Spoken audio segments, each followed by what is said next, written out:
ஜீவனின் சத்தம்.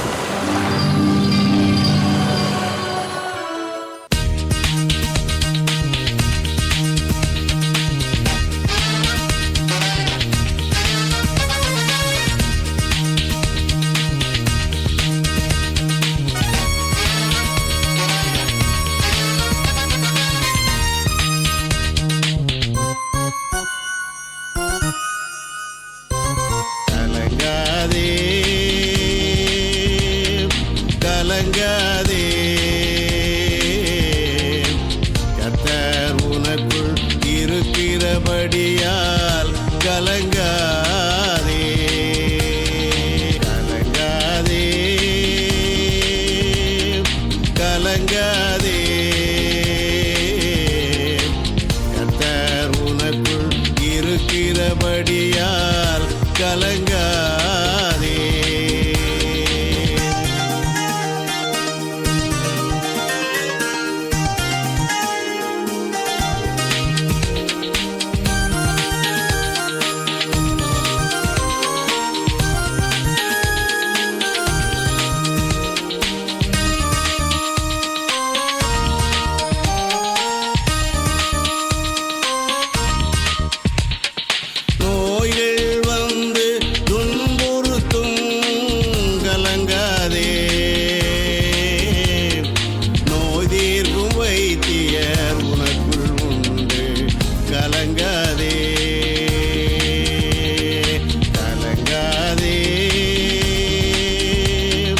கலங்காதே, கர்த்தர் உனக்குள் இருக்கிறபடியால் கலங்காதே. கிறிஸ்துவுக்குள் அன்பான இதயங்களே, கர்த்தராகிய இயேசு கிறிஸ்துவின் இனிய நாமத்தில் வாழ்த்துக்கள். யோவான் 14ஆம் அதிகாரம் பார்த்து கொண்டிருக்கிறோம். இப்பொழுது இன்று 15ஆம் வசனம் முதல் படிக்கிறேன், கவனியுங்கள். நீங்கள் என்னிடத்தில் அன்பாயிருந்தால் என் கற்பனைகளை கை கொள்ளுங்கள். இங்கே பழைய ஏற்பாடு வரவில்லை, மோசேயின் கற்பனைகள் வரவில்லை, மோசேயின் கற்பனைகள் வரவில்லை, தாவீதின் சங்கீதம் வரவில்லை, சாலமோனின் நீதிமொழிகள் வரவில்லை, சாலமோனின் உன்னத பாட்டு வரவில்லை, பிரசங்கி வரவில்லை, பவுலின் நிருபங்கள் வரவில்லை. அவர்களுடைய இவர்கள் நான் சொன்னவர்களுடைய வழிகாட்டுதல் இங்கே இல்லை. 15ஆம் வசனத்தை மீண்டும் படிக்கிறேன், கவனியுங்கள். நீங்கள் என்னிடத்தில் அன்பாயிருந்தால் என் கற்பனைகளை கை கொள்ளுங்கள்.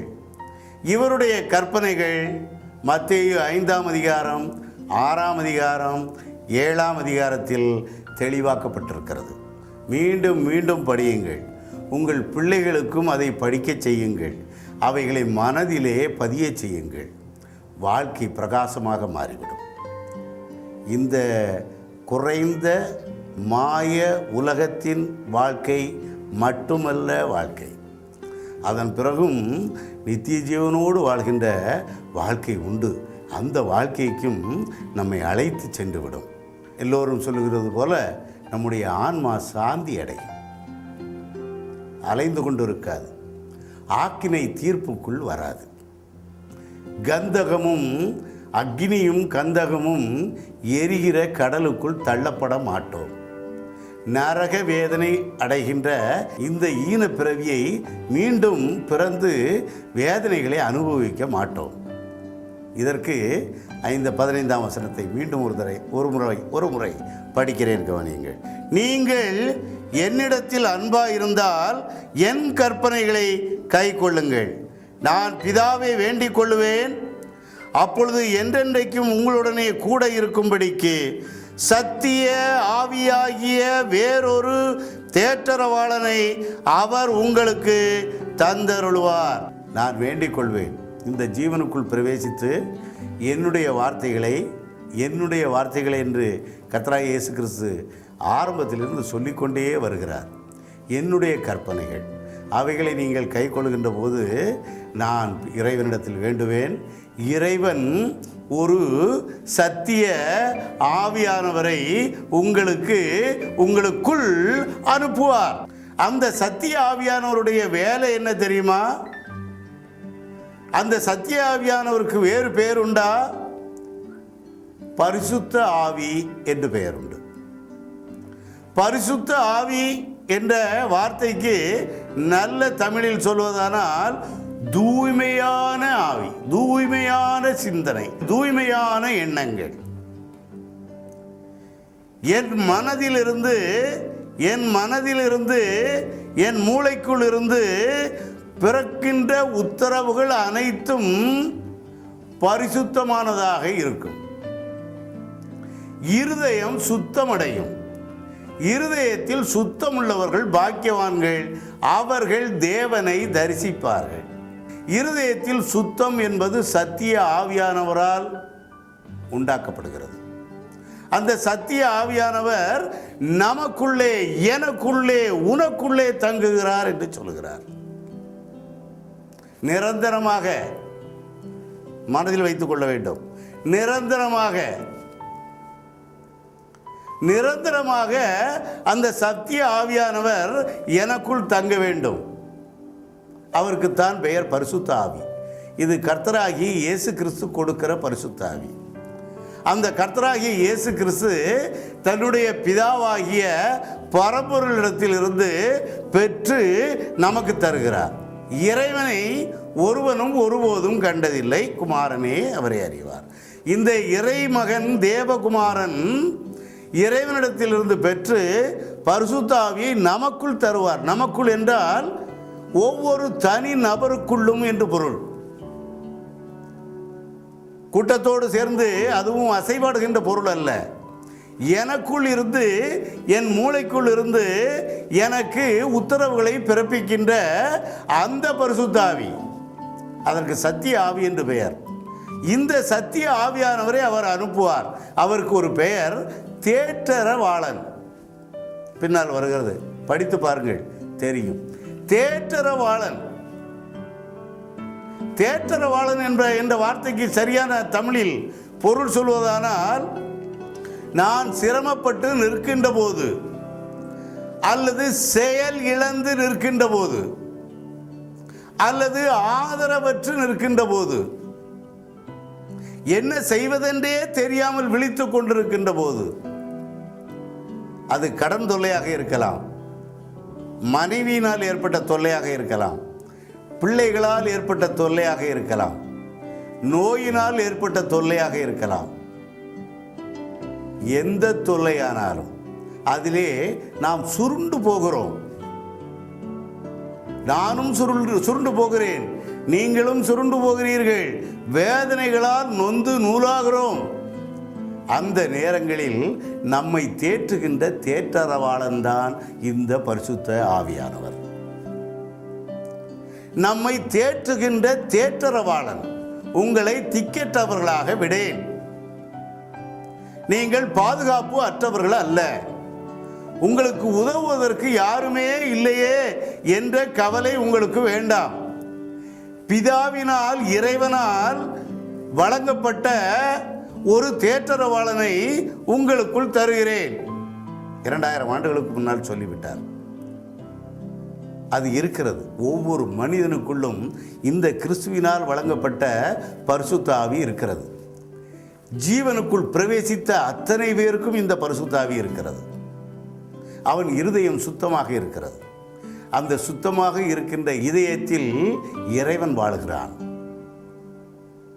இருதயத்தில் சுத்தமுள்ளவர்கள் பாக்கியவான்கள், அவர்கள் தேவனை ஒவ்வொரு நிமிடமும் ஒவ்வொரு வினாடியும் தரிசித்துக் கொண்டிருக்கிறார்கள். அது என்ன பெரிய சிரமமான ஒரு செயலா? இருதயத்தை சுத்தமாக வைத்துக் கொள்வது என்பது அத்தனை கடினமான ஒன்றா? வாயார் பேசுகின்ற வார்த்தைகளில் அந்த சுத்தம் தெரிந்து கொண்டிருந்தால் போதுமே, உனக்கு தேவையான ஆசீர்வாதங்கள் உன்னை சுற்றி இருக்கிறவர்களிடத்திலிருந்து வந்து கொண்டே இருக்குமே. கடினமான வார்த்தைகளை பேசுகிறவன் வாழ்க்கையில் தோற்று போகிறான்.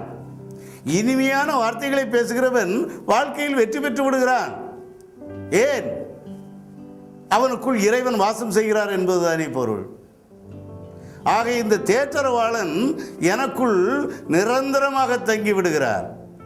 ஆனால் இப்பொழுது நாம் பார்க்கிறோம், இந்த பரிசுத்த ஆவி என்ற தேற்றரவாளன் அல்லது சத்திய ஆவி நிரந்தரமாக தங்காமல் சின்ன சின்ன சபைகளுக்குள் மட்டும் தங்கியிருக்கிறார், ஆலயங்களில் மட்டும் தங்கியிருக்கிறார். அங்கே போய் கொஞ்ச நேரம் பாடல்கள், கொஞ்ச நேரம் சங்கீதம், அதன் பிறகு பரிசுத்த ஆவிக்காக காத்து அங்கே இருப்பார்கள். கொஞ்ச நேரம் கழித்தவுடன் பாடல்கள் ஆரம்பிக்கும், பரிசுத்த ஆவியை வரவழைப்பதற்கான பாடல்கள். அது கொஞ்சம் பாடல்கள் இருக்கிறது. நான் சின்ன வயதில் அதில் ஒரு பாடல் எனக்கு நன்றாக பதிவான பாடல்கள். நானும் ஒரு உபதேசியாருடைய மகன் அல்லவா, நானும் ஒரு பிரசங்கியாருடைய மகன் அல்லவா, நானும் ஒரு பெந்தேகோஸ்தே ஊழியம் செய்து கொண்டிருந்தவருடைய மகன் அல்லவா. அந்த வாய்ப்புகள் நிறைய எனக்கு கிடைத்தது.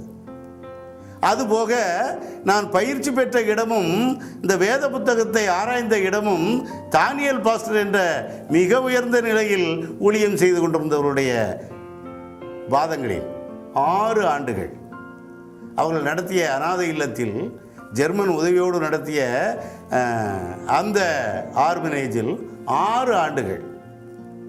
ஆக இப்போது இங்கே ஒரு பாட்டு, பரிசுத்த ஆவிக்காக ஒரு பாட்டு படிக்கப்படும். வானம் திறந்தருளும் பல தானங்களை நேரமதில் வானவனே ஞானம் உள்ள வல்ல குருநாதனே தேனிலும் மதுரம் திவ்ய ஆசீர்வாதங்கள் வானம் திறந்தருளும் பல தானங்களை நேரமதில் வானவனே ஞானம் உள்ள வல்ல குருநாதனே தேனிலும் மதுரம் திவ்ய ஆசீர்வாதங்கள் வானம் திறந்த. இப்படி போகும் இந்த பாடல். இப்படி போக போக சபையில் எல்லோரும் துள்ளத் தொடங்கி விடுவார்கள். அங்கே அந்நிய பாஷை என்று ஒன்று சொல்லப்பட்டது. என்ன பாஷை? அந்நிய பாஷை என்பதற்கு பிற மொழி என்று பொருள். பிற மொழி, பிற மொழி.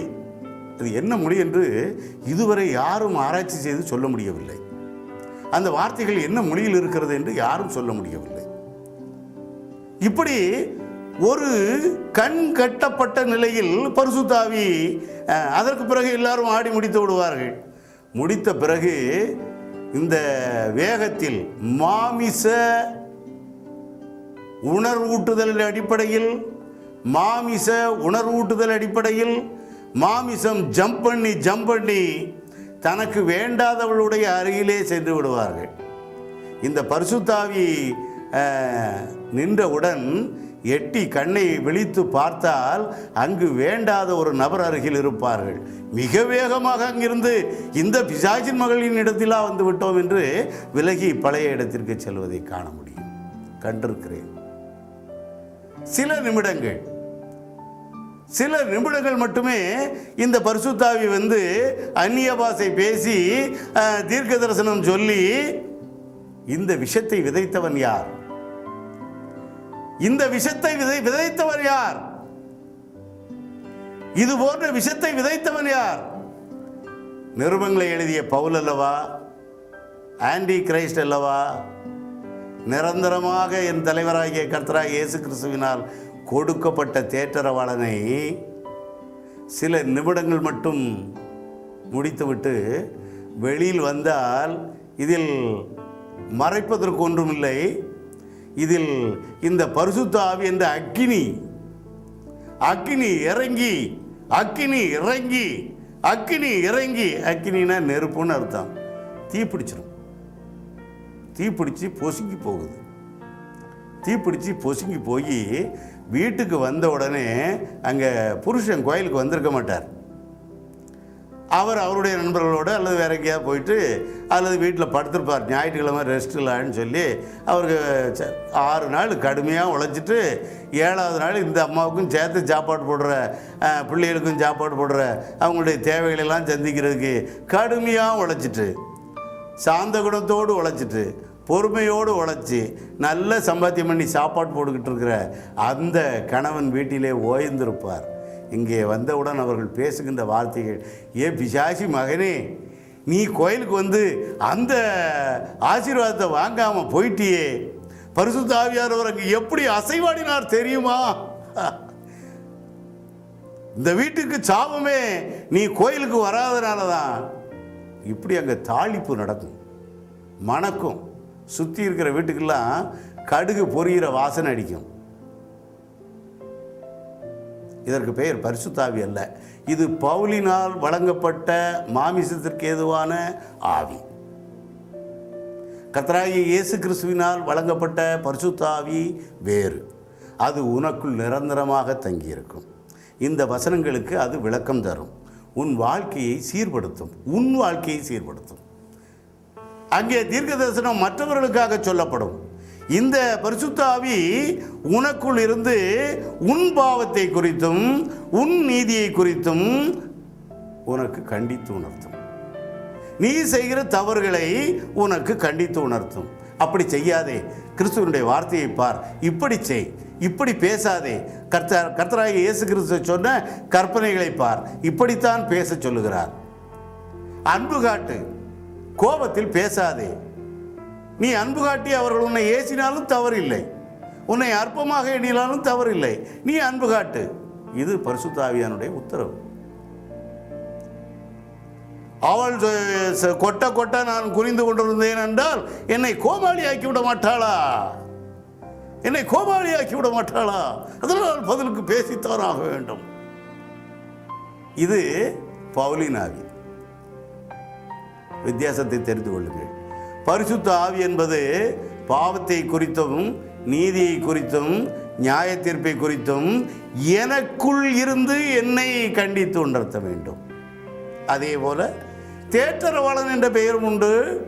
நான் சோதனையில் மாட்டிக்கொண்டு கண்ணீர் வடிக்கின்ற நிலை வருகின்ற போது என் தோளில் கை போட்டு அந்த பிதா பயப்படாதே, கலங்காதே, நான் தான் கூட இருக்கேனடா, நான் தான் கூட இருக்கேனே, என்ன வந்துடும் ஒன்றும் வராது, சோதனைகள் பிரச்சனைகள் வாழ்க்கை தானடா, வாழ்க்கையில் இதெல்லாம் நடக்கக்கூடிய விஷயம் தானே, உனக்கு மட்டுமா இது நடக்குது, உனக்கு மட்டுமா நடக்குதுன்னு நினைக்கிறா?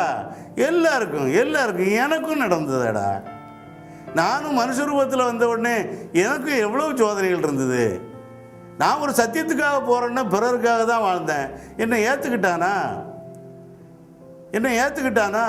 நான் பிதாவினிடத்திலிருந்து, அவன் வணங்குற பிதாவினிடத்திலிருந்து தான் செய்திகளை எடுத்து சொன்னேன். யார் ஏற்றுக்கிட்டா?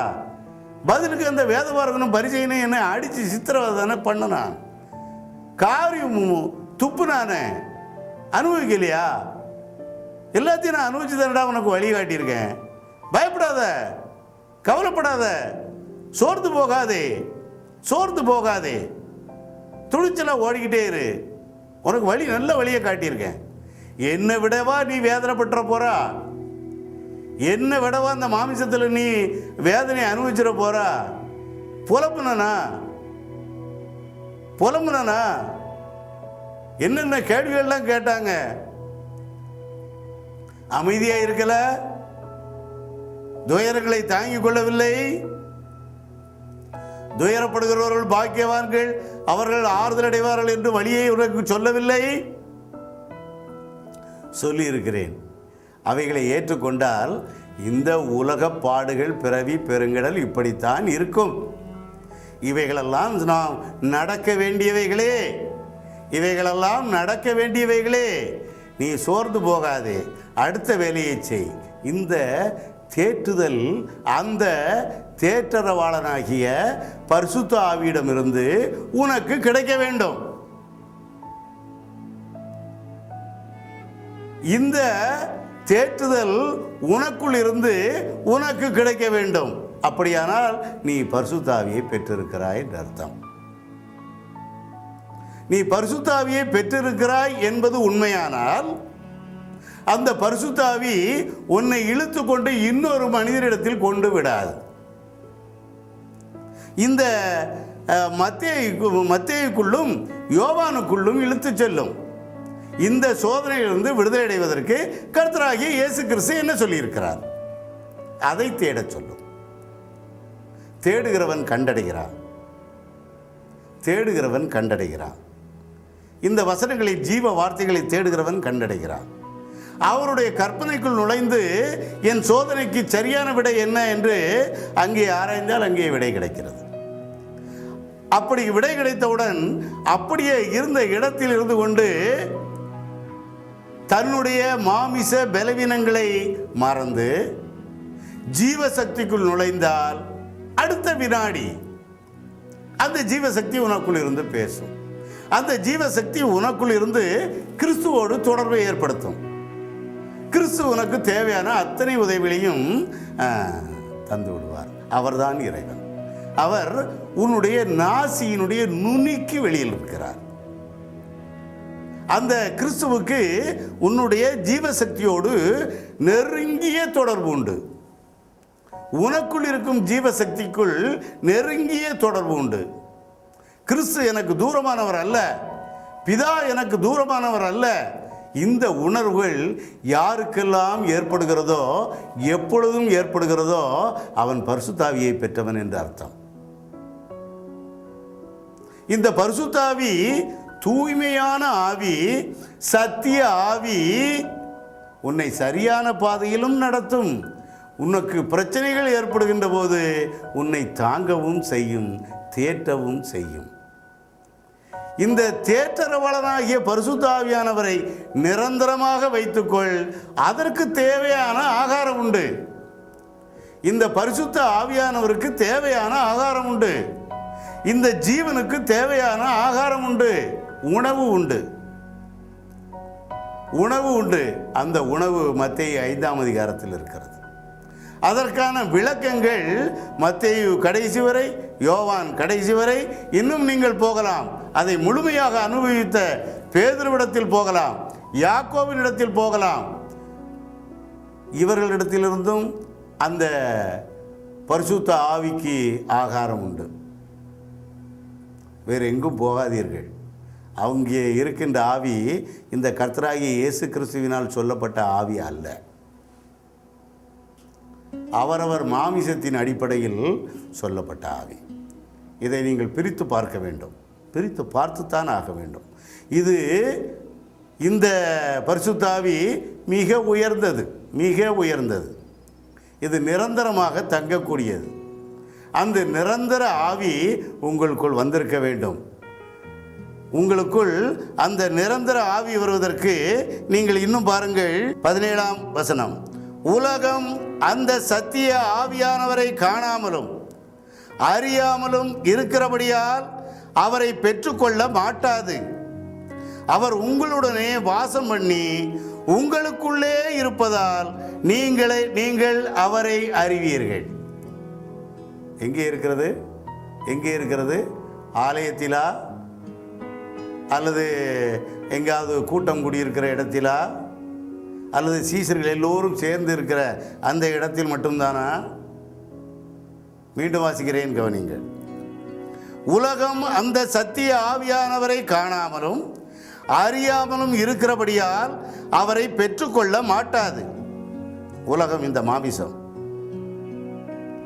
அவர் உங்களுடனே வாசம் பண்ணி உங்களுக்கு உள்ளே இருப்பதால் நீங்கள் அவரை அறிவீர்கள். உங்களுக்கு உள்ளே இருப்பதால், உங்களுக்கு உள்ளே இருப்பதால். அது எங்கும் அசைவாடவில்லை. அப்படி என்றால் ஏன் இப்படி பேசுகிறார்கள் என்பது நீங்கள் தான் முடிவெடுக்க வேண்டும். அசைவாடுகிறது என்கிறார்கள், அக்னி இறங்குகிறது என்கிறார்கள். ஒரு ஆலயத்திற்குள் ஓலை போட்ட குடிசை அல்லது ஒரு பெரிய பந்தலுக்குள் அக்னி இறங்கினால், அக்னி என்றால் நெருப்பு, தீப்பிடித்து எரிந்துவிடும். நிறைய பேர் உயிர் சேதம் ஏற்பட்டுவிடும். அங்கங்கே இந்த சத்தத்தை நாம் கேட்கிறோம். ஆவியை அனுப்பும், ஆவியை அனுப்பும் என்ற பாடலையும் கேட்டிருக்கிறோம். அக்னி இறங்குவதாக, அக்னி இப்பொழுது இறங்குகிறது. ஐயோ பாவம், பொம்பளையாள்கள்லாம் கிடந்து கையை காலை ஆட்டி கண்ணீர் சிந்தி அந்த பரிசுத்தாவியை மடியில் ஏந்திக்கிடுதாங்க, மடியில் ஏந்திக்கிறாங்க. ஆனால் இங்கே தலைவர் சொல்கிறாரு, நானே வழி, நானே சத்தியம், நானே ஜீவன், நான் தான் வாழ்க்கை, நான் தான் இறைவன் அப்படிங்கிற சொல்கிற இந்த போதகர் சொல்லுகிறாரு, இந்த குரு சொல்லுகிறாரு, இந்த ரப்பு சொல்லுகிறாரு, உங்களுக்குள்ளே இருப்பதால் நீங்கள் அவரை அறிவீர்கள். எனக்குள்ளே இருக்க ஐயா, உனக்குள்ளே இருக்க ஐயா. உனக்குள்ளே இருக்கிறத நீ கண்டுபிடிக்கிறதுக்கு பதிலாக வேறு எங்கேயும் தேடி என்ன சுய சிந்தனை வேண்டாமா? நீ எந்த தவறு செய்தாலும் இது தவறுன்னு உனக்கு முதல்ல சுட்டி காட்டுறது அந்த சத்திய ஆவி தானே. நீ போகக்கூடாத இடத்துக்கு போயிட்டு வந்து உட்கார்ந்த உடனே போகிறதுக்கு முன்னாலேயும் சொல்லும், டேய் வேண்டாம், அங்கே போகாத, அது நல்லது இல்லை, தப்பு வந்து சேர்ந்துடும், தவறு நடந்துடும், வருந்தணும், வேதனைப்படணும், போகாதேன்னு சொல்லும். மாமிசம் இழுத்துக்கிட்டு போகும், ஜீவசக்தி உள்ளே இருந்து நடக்கும். ஆக போய் அனுபவிச்சு முடித்து வேதனையோடு வந்து உட்காரும்போது அங்கே திரும்பவும் பேசும், நான் தான் சொன்னேனே கேட்டியா. வேதனையை அனுபவிச்சுக்கிட்டு கர்த்தாவே ஆண்டவரேன்னு புலம்புறியப்பா, சரி பரவாயில்லை, இனி பாவம் செய்யாது.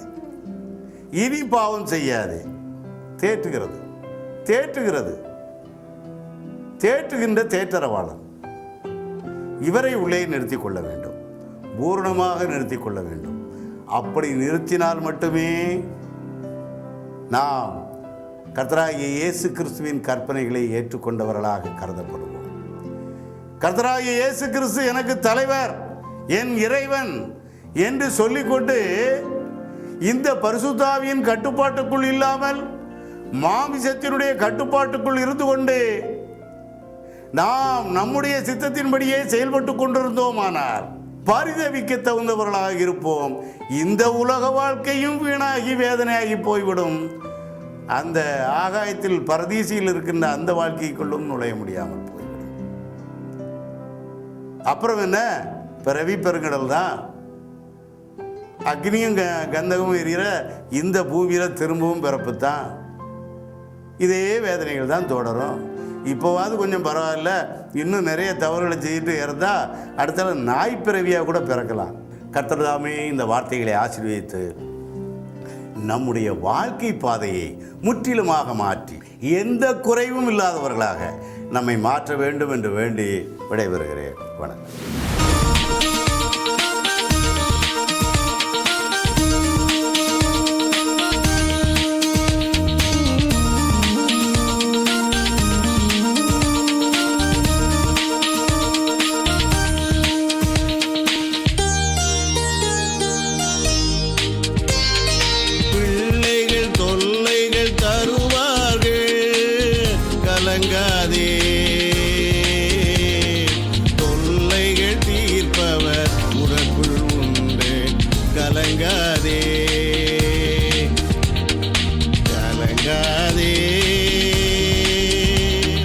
கலங்காதே,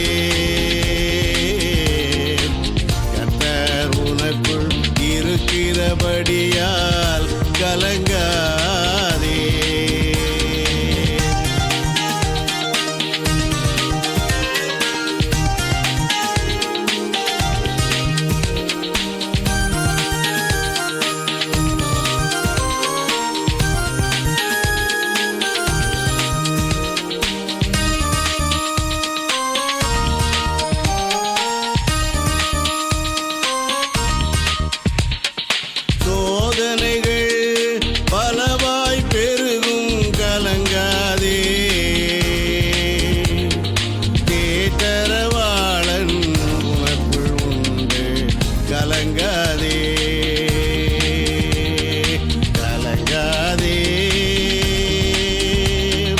கலங்காதே,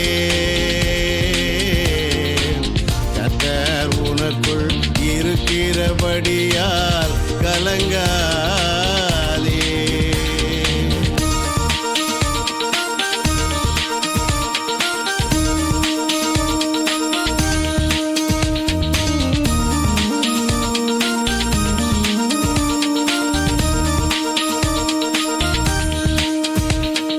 துக்கம் துன்பம் உன்னில் பெருகும், கலங்காதே.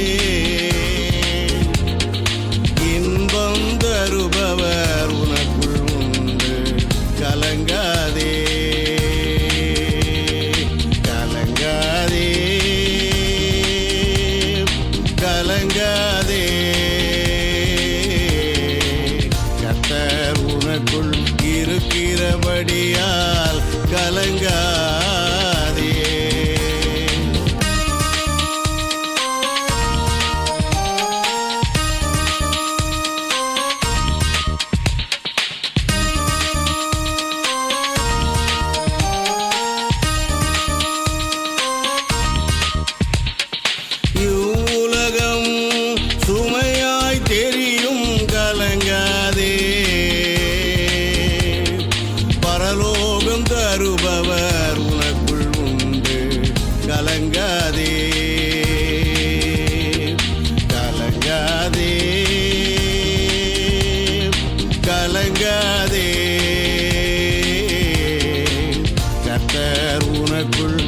இருக்கிறபடியால் கலங்காதே.